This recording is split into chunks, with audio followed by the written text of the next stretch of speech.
Welcome to the At the Coalface podcast with your host, Jason Greenwood. This podcast is all about what it's really like in the trenches of digital and e-commerce.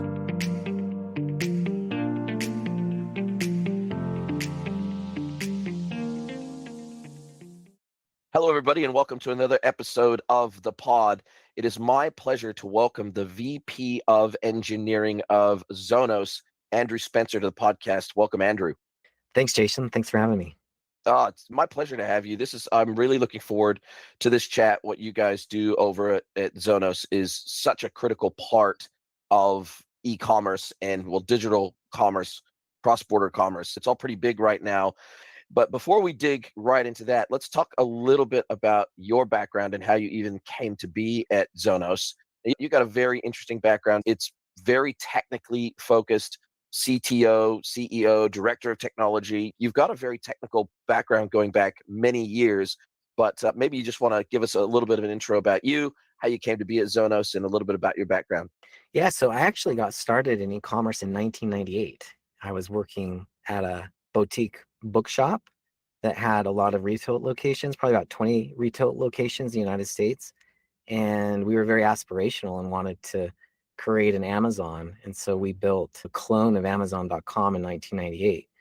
And that was really fun and got me really interested in e-commerce. And I transitioned to doing more research and development and doing a lot of corporate data analysis and training, things like that. But I got back into e-com with some really fun brands that many have heard of, Skull Candy, Stance Socks. And I think that e-commerce experience led me to Zonos.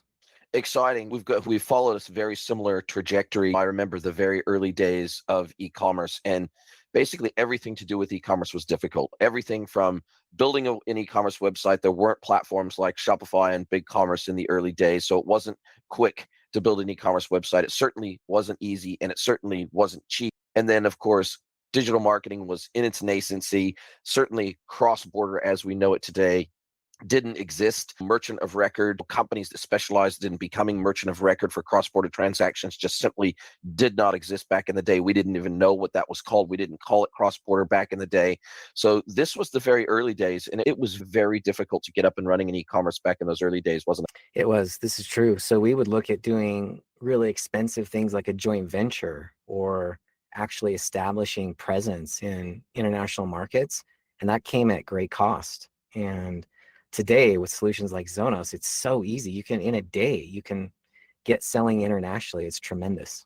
It certainly is, and that's a really nice segue into what Zonos is doing today. Now, you are a cross-border e-commerce platform or cross-border commerce platform, and effectively what that means is that, as I understand it, what you guys do, and we can unpick this a little bit more as we roll along here, but effectively, you become almost like the payment gateway plugin for a platform. So similar to how you would select a Stripe or an Adyen to plug into your website, you plug in almost like a payment gateway, but you offer so many more services than just a traditional payment gateway. So you not only provide the payments infrastructure and the payment service, but you're able to quote and collect at the point of checkout, at the point of sale, duties, taxes, landed costs for international freight.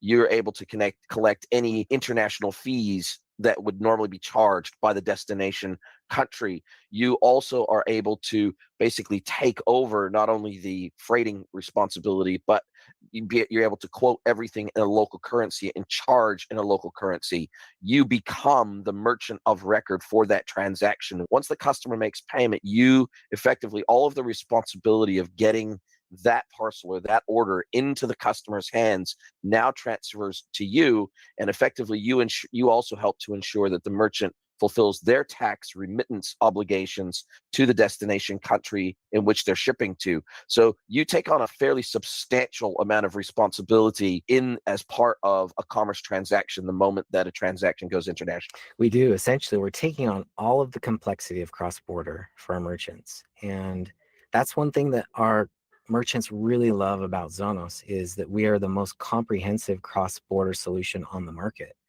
And many of our customers sing our praises because prior to implementing Zonos, they've been dealing with these hassles of the tax compliance, selling internationally, cross-border, all of the challenges that come from that. It really places a burden on their customer support teams, their finance teams, and Zonos alleviates all of those headaches.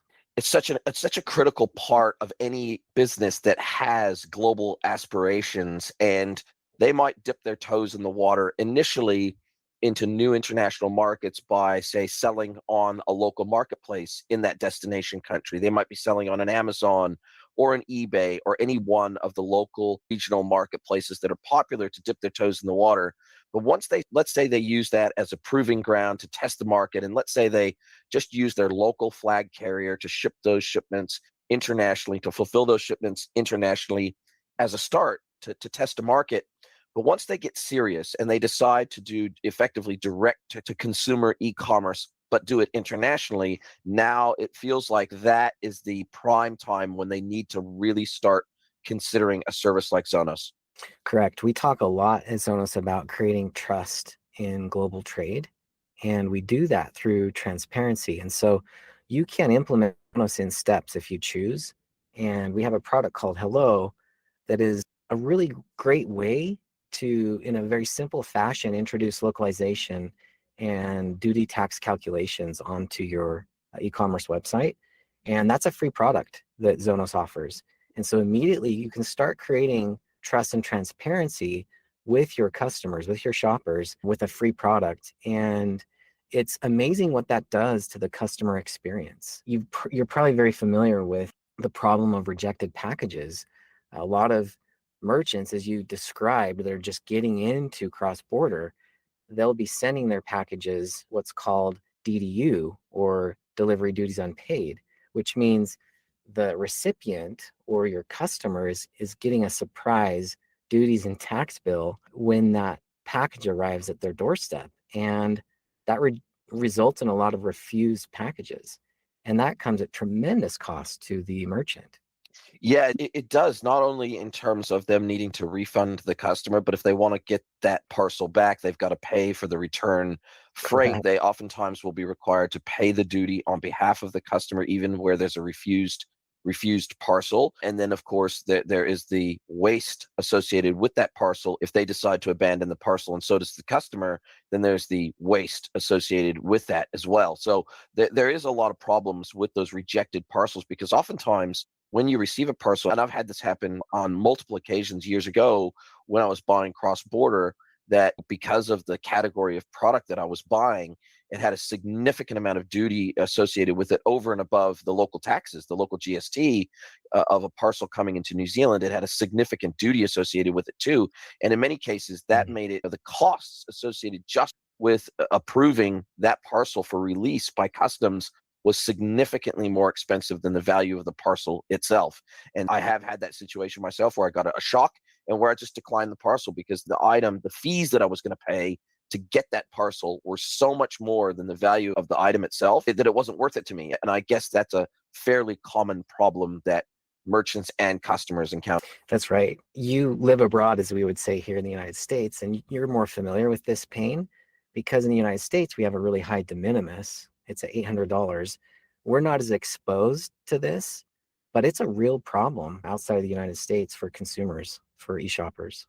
It is, and now that New Zealand and Australia have fallen to the United States requirements in terms of tax remittance, the United States is really dictating a lot of cross-border commerce, international requirements around taxes, tax remittance, etc., especially if you are buying from the United States in a cross-border fashion and you have it shipped to you. They now have effectively, through their IRS strong arm, they have forced countries like New Zealand and Australia to eliminate their tax-free thresholds, and they now effectively require that anybody selling cross-border out of the United States into places like New Zealand, Australia, that effectively that not only do they remit taxes, even though they might be selling outside the United States, but even companies inside of Australia, New Zealand, that are selling cross-border into the United States, they also have to remit taxes as well. And so it is becoming where it used to be. We used to have fairly high GST free thresholds here in New Zealand and Australia. Those have largely gone away now. And in fact, they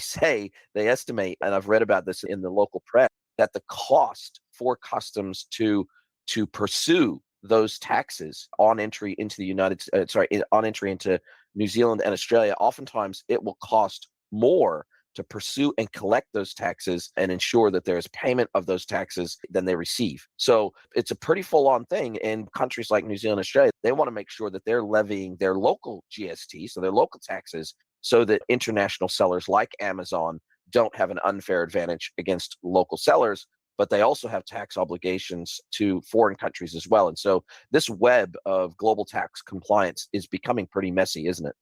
Yeah, it seems to be getting only more complex. And that's one of the ways that solutions like Zonos can future proof a business that's selling cross border, because we're keeping on top of all of the tax compliance regulations, everything, and handling that for our merchants.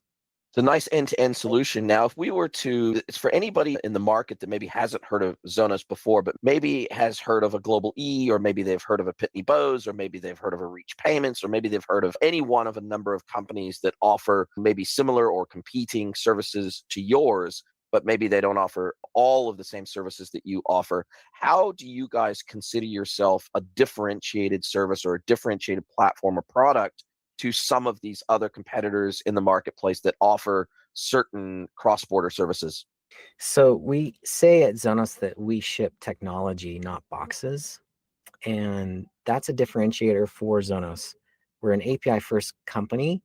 And what that means is that our product is an API or is APIs. And what that enables us to do is build solutions for anyone as small as a mom and pop shop in New Zealand that wants to sell internationally up to the largest enterprises. We can combine and compose our APIs into solutions that scale to the largest companies, but still provide what a smaller business needs.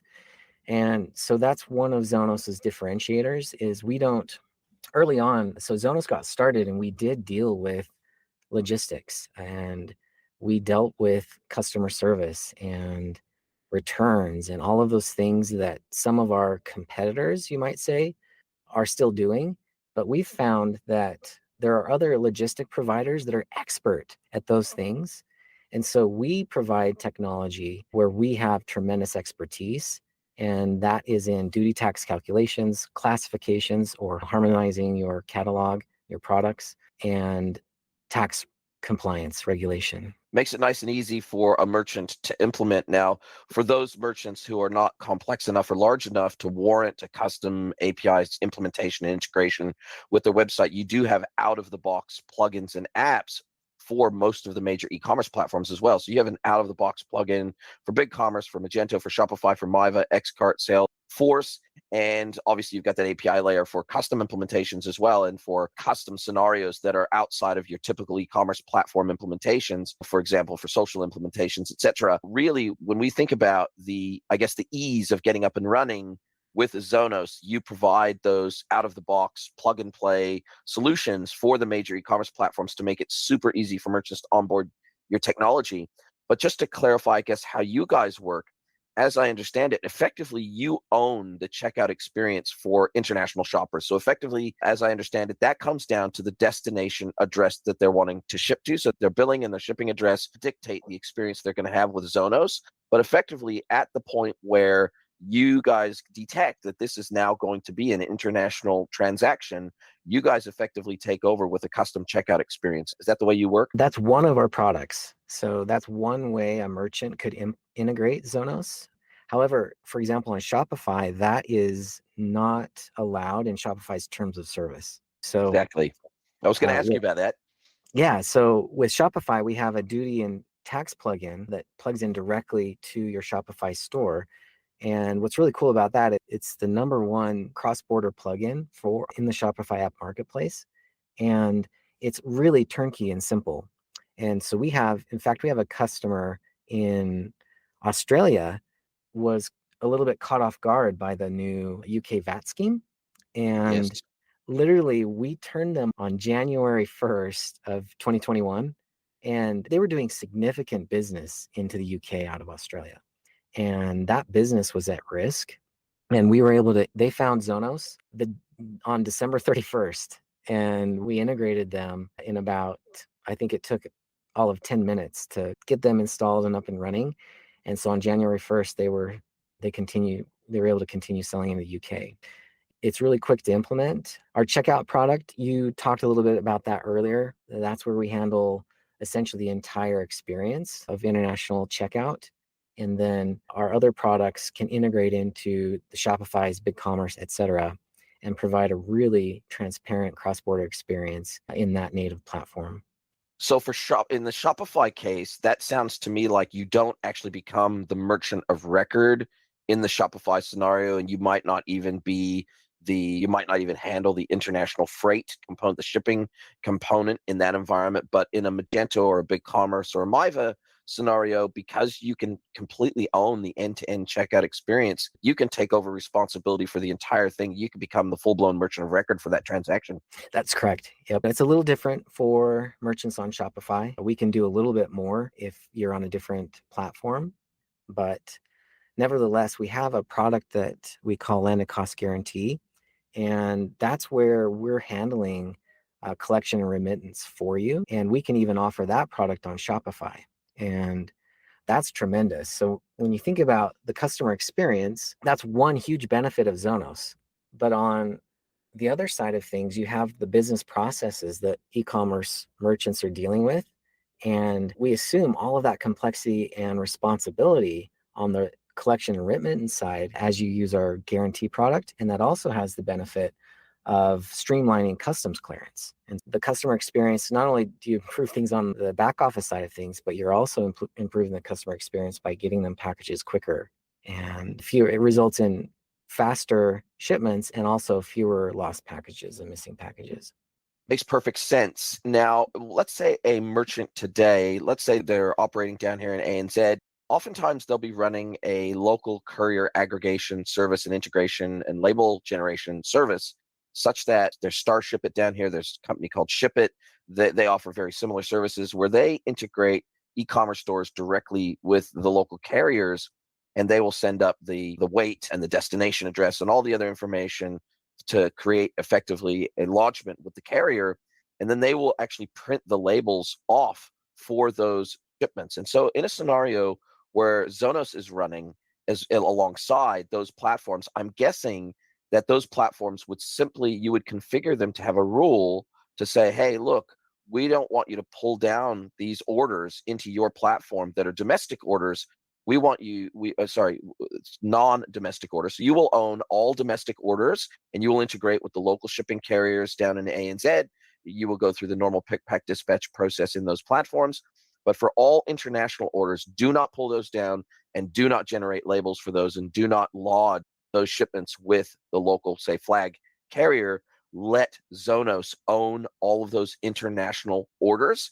And then that creates a very clear path of ownership for specific orders. And I'm guessing that because the order does actually get created still, even an order that you guys own as the merchant of record from the point of order placement and checkout, the order still does exist in the BigCommerce, the Magento, the Shopify, whatever. The order still does exist in those platforms, and you still can see them in admin, and obviously any existing integrations with ERPs and all of the other integrations that typically happen. Those integrations will still exist, but they will just exist in tandem and in parallel with something like Zonos. And effectively, you just turn off the international components of those existing services, and you let Zonos own all of the international and cross-border orders. Yeah, that's what makes integrating Zonos simple, is that we will synchronize with your platform, whether it be a custom platform. We have a team that can help with integrations on custom e-commerce platforms, but also with Shopify and BigCommerce, Magento, et cetera. We synchronize the orders back to those platforms. And then, as you mentioned, typically there will be a WMS or OMS that synchronizes with the e-com platform.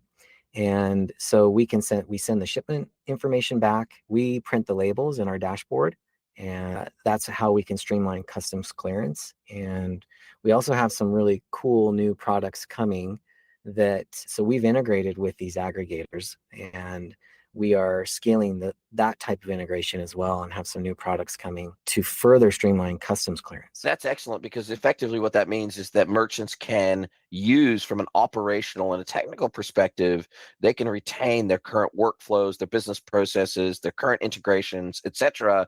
And by bringing in your platform, effectively you can own the international piece without touching the domestic piece, but yet they're still following the exact same workflows. They're working in the same platforms and systems that they would traditionally work in. So it's very non-disruptive to a business, or at least I guess that's your goal, is to make it as non-disruptive as possible to adopt Zonos into the business. Correct. And that's another differentiator for Zonos is we don't own your customers. You keep your customers. Even on our checkout platform, you own the relationship with your customer. And we're just facilitating and enabling you to grow your cross-border business. And likewise, we're carrier agnostic. So that differentiates us. Some of our competitors, you'll be locked into one carrier. And we support many carriers and options for the best customer service and deliveries cross-border. That is a significant differentiator. And so just to clarify this for listeners that may not understand what this means, and clarify for me if I'm understanding this incorrectly, but they still would maintain their relationship. So the merchant would keep their relationship with the international carriers of their choice, whether it's a domestic flag carrier like a New Zealand Post, Oz Post, or whether they've got an existing relationship with a DHL or a FedEx or whatever international carriers that they might have a working relationship and an account with. Basically, you guys will import their integration, or you've got an existing integration with those carriers, but effectively you are lodging those shipments on behalf of the merchant, but against their existing account. So whatever rates that they have already contracted for with those carriers, especially if it's preferential rates, they're doing large volumes, etc., they still benefit from that direct relationship they have with carriers. It's just that you integrate with those carriers on their behalf using their account number, so that you're pulling down and generating labels on their existing account with those carriers. Is that correct? That's correct. Yep, we have a shipment rating API that aggregates all of the shipment ratings across all of our carriers, and the merchant keeps their relationship with the carrier if they have preferential rates. If they don't, we also have preferential rates at Zonos that we can provide. Oh, right. So they can actually effectively ship underneath your account, and then you will bill them for those shipments if they don't have an existing relationship with a given carrier, or at least a given carrier going into a given region of the world. That's correct. So, wow. So it gives the merchant total flexibility of how they engage with carriers. It's a really great benefit of the way we've architected our. And from your experience, what are some of the most painful pairings in terms of cross-border commerce? Is it United States and Australia, or is it Australia and South Africa? What are some of the most challenging pairings from a cross-border commerce perspective, in terms of complexity, in terms of border controls, in terms of duties and fees? What are some of the, I guess, the most difficult pairings of opportunities if somebody's looking to go and start implementing cross-border e-commerce in their business? What are some of those countries that just are so difficult to deal with, that you guys just do all of the heavy lifting and you go, wow, if we weren't in this equation, it would be virtually impossible for merchants to sell cross-border into or out of these countries? Brazil is a good example of that. With the regulations that exist, it would be extremely difficult to export to Brazil for a small merchant and even a large merchant. We have a lot of large enterprise customers that do business into Brazil, and we really facilitate that and make it easy. India is another example. Cross-border is difficult. So I don't know that there is any, if you were going this on your own, I don't know that there really is any country that makes it easy. Zonos enables you to sell to essentially any country in the world. And that's the beauty of it. And you get to choose. So you can choose which markets you want to enter, the order you want to enter those. You can do phased rollouts. There's complete flexibility via our platform to realize your international strategy.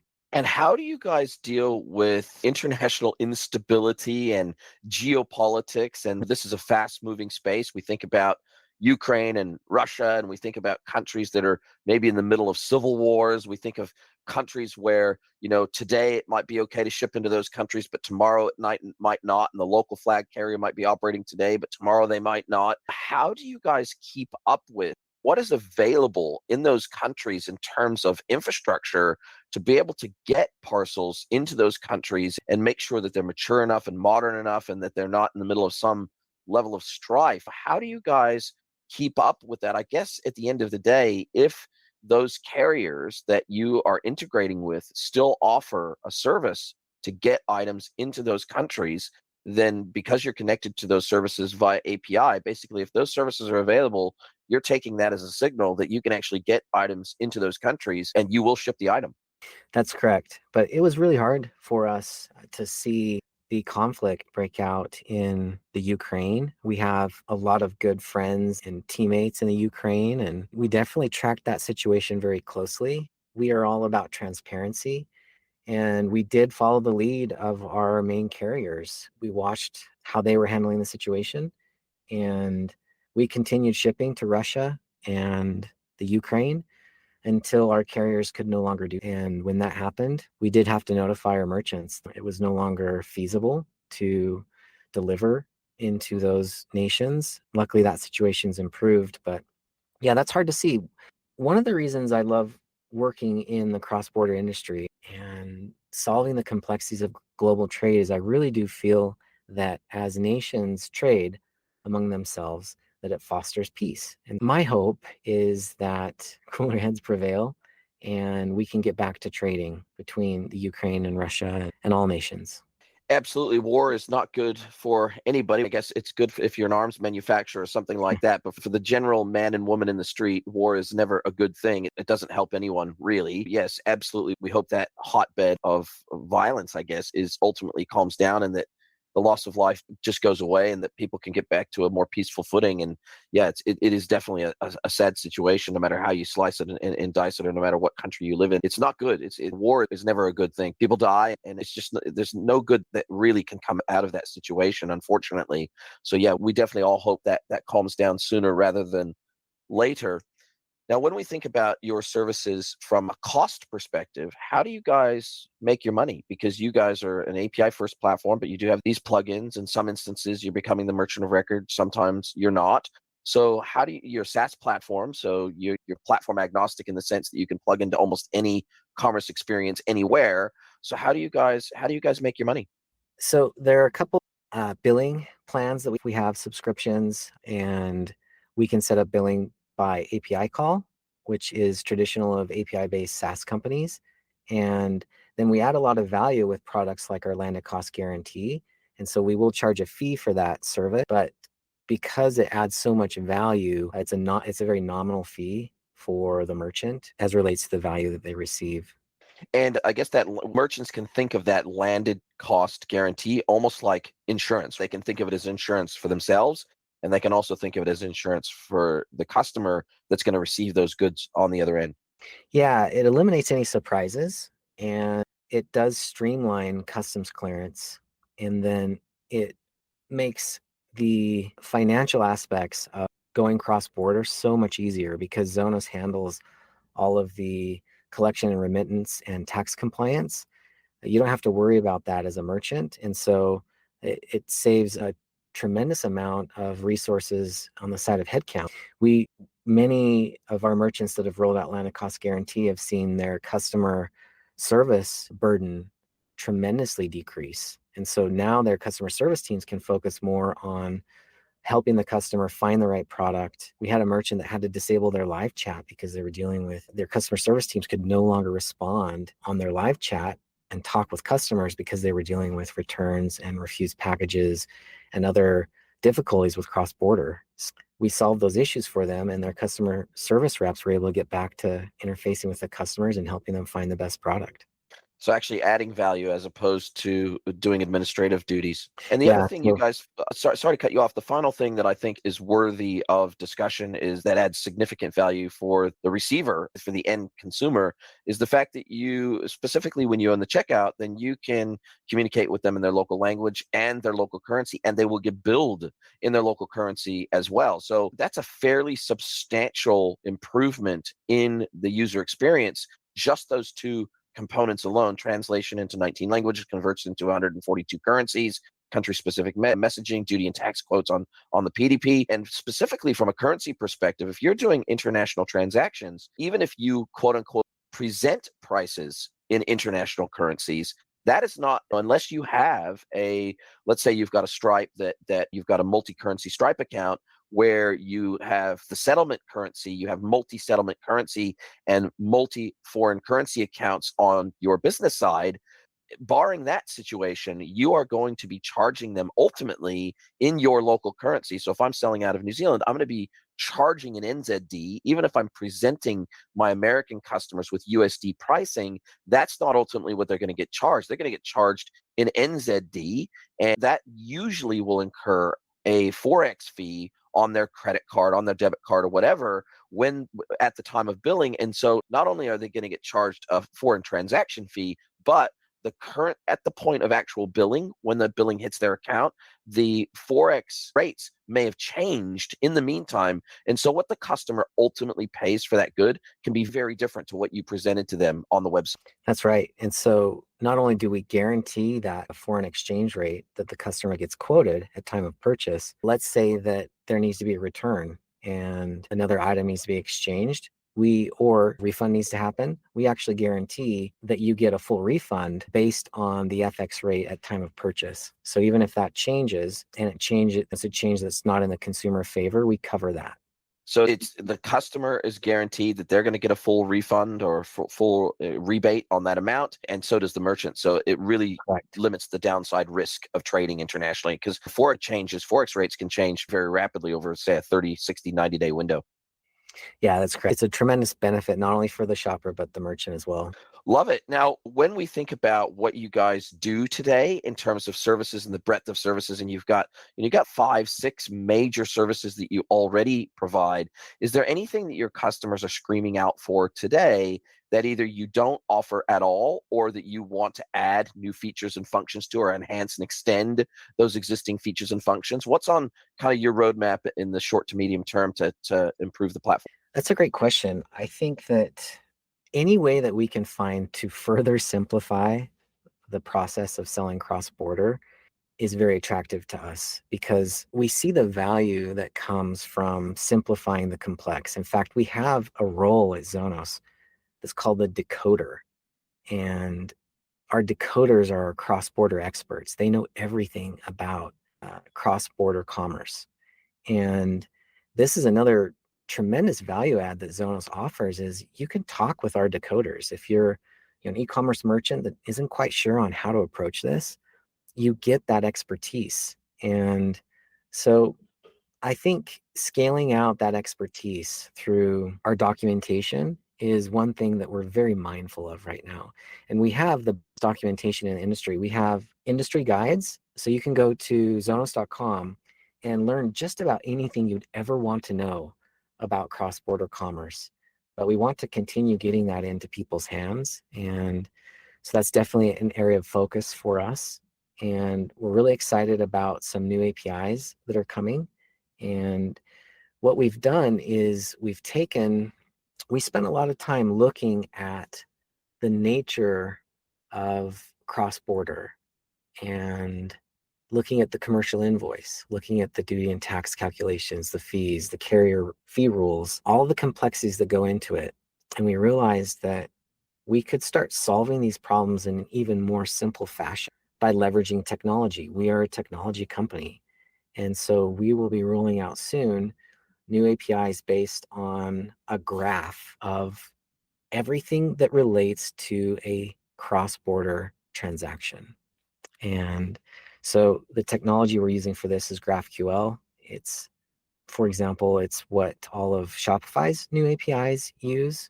And they're continuing to do some really cool stuff with GraphQL in the e-com space, and we're doing the same thing in the cross-border space. So that more to come on that soon, but we're really excited about the flexibility and the capability that is going to give our customers.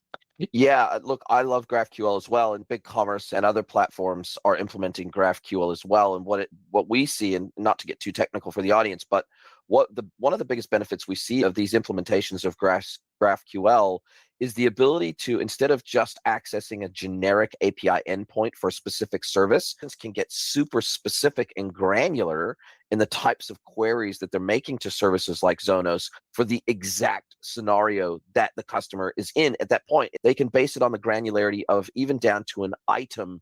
For example, where they know that, for example, they can't ship a honey product from New Zealand to Western Australia, just as an example. They can get hyper granular in the types of queries that they're making to your services and get a very specific granular response on an item by item basis, as opposed to, here's our aggregated cart, tell us where we can ship it and tell us how much it's going to cost. You can now get super granular with services like GraphQL layered on top of your traditional Zonos services. That's right. So we have all of this rich, amazing global trade data. And how do we expose that to our customers? We could expose it in bits and pieces, and then they have to wait for us to ensure that they have access to it. Or we could look at it a little more holistically and say, listen, we can expose this data and we can make this part of our other solutions. When you're talking about item restrictions and you're talking about denied parties, all of this becomes part of one graph that we have. And yeah, you could make a query, as you referenced, Jason, that harmonizes a product, gets CHS code, looks at the item restrictions for the origin country and the destination country, and also looks at the party that's being shipped to and understands whether or not that party can receive this item, etc.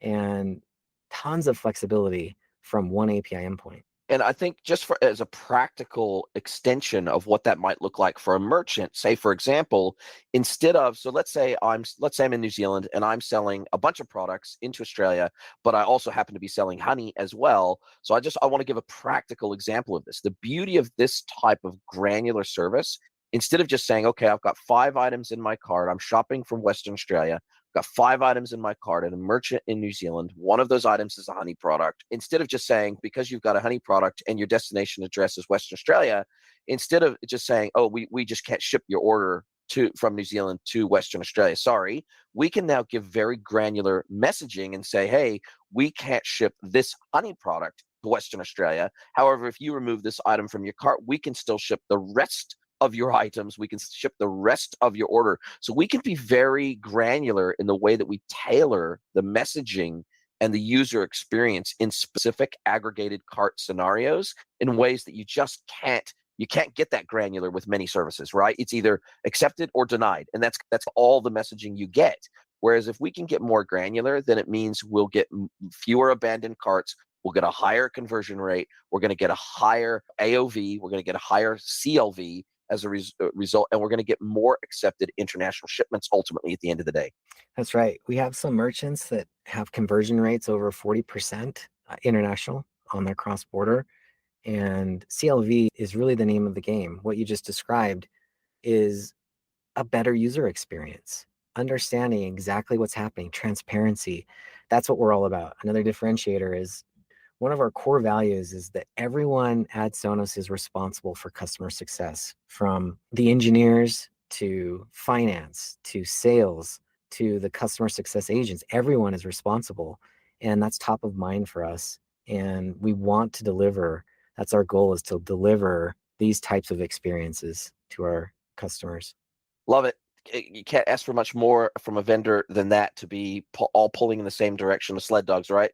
You don't want one sled dog pulling in the opposite direction. You want them all pulling the same direction. So to have that singular vision for the business is super important, I think, and to keep everybody on that North Star, looking at that North Star and driving towards that North Star, super important for ultimately every person in the business to feel like they've got a contribution to give to that company vision, and ultimately the customer vision, the customer experience vision that you're trying to create.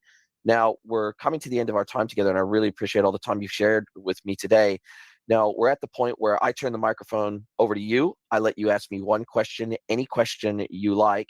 And I really love this because it's a challenge. I never know what I'm going to get asked. Andrew Spencer from Zonos, thank you so much for your time today. Microphone over to you. You got what's your question for me?